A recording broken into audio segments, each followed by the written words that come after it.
միտք է առհասարակ մտածել, որ կաթողիկոսությունը կարող է տեղափոխվել նման իրադարձությամբ։ Կաթողիկոսը այստեղ է, մեր կենտրոնը հոգևոր այստեղ է, եւ դա ուղղակի ինձ թվում է շահարկելու փորձը, ինչ որ առիթ են մանեկել գտել նման շահարկում անելու։ Բայց երևույթը ինքը անհանգստացնող է այնքանով, որ ինչն է պատճառը, որ դրսում ենք անում։ Սրա մասին պետք է խորհել, էլի։ Կասեք ինչն է պատճառը, որ դրսում ենք անում։ Ակնհայտ է, որ եկեղեցու նկատմամբ կա հալածանք։ Վերջին ամիսներին մենք տեսնում ենք եւ տեղեկատվական դաշտում թիրախավորված եկեղեցին, շողակաթ ալիքը փակեցին, գնդերեցների ամբողջ մի ինստիտուտ երկար տարիների գործող հանեցին, մի քանի եպիսկոպոսներ կալանքի տակ են, մյուսների վրա քրգործեր են հարուցված եւ այն ճանապարհը, որոնք իրենք անում են, այն ձևը, ոճը, որոնք իրենք իրականացնում են իրենց պատկերացրած թեկուզ արդարությունն ու կամ բարենորոգությունը, դրանք ամենանենգ ձևերն են, որ ակնհայտ է, որ ստեղ կա հալածանքի ու չարության մթնոլորտ։ Եվ այս պայմաններում բնական է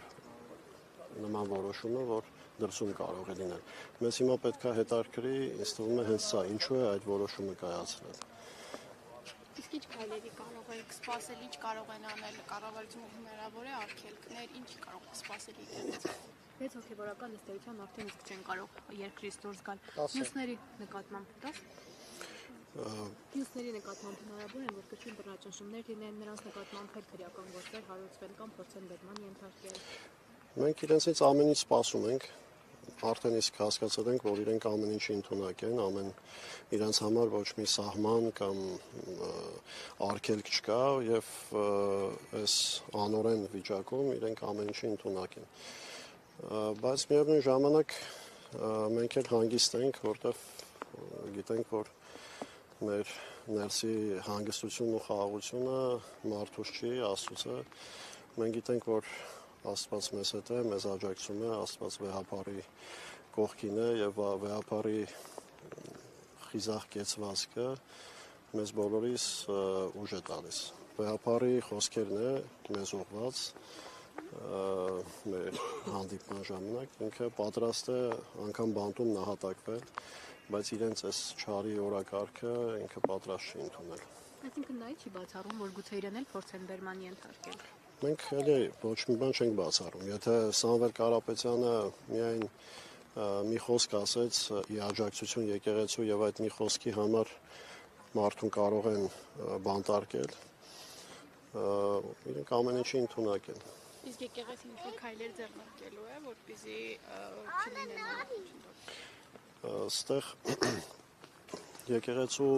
քայլերը առաջին հերթին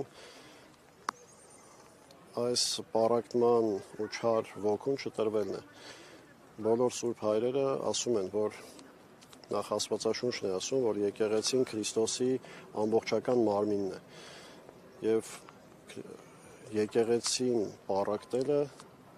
սուրբ հայրերը ասում են անգամ նահատակությամբ այդ մեղքը չի կապվում։ Եկեղեցու պառակտման այդ հոգին ինքը չպետք է թողնենք, որ եկեղեցու ներս մտնի, ովքեր որ արդեն իսկ անցել են այն մյուս կողմը, գոնե մենք այս կողմում չպետք է թողնենք, որ այդ հոգին մեզ էլ տիրի ու մենք պետք է բարձր լինենք, ինչը որ անում է մեր վեհապարը։ Ինչպես տեսնում եք, վեհապարը ինչքան խոհեմ ու հեռատեսորեն իրեն բարձր է պահում այս փոքր ցածր այս խաղերից մարկանց այդ մարկային, այսպես այդ վիճաբանական պառակտման այդ հոգուց ինքը ավելի բարձր է իրեն պահում։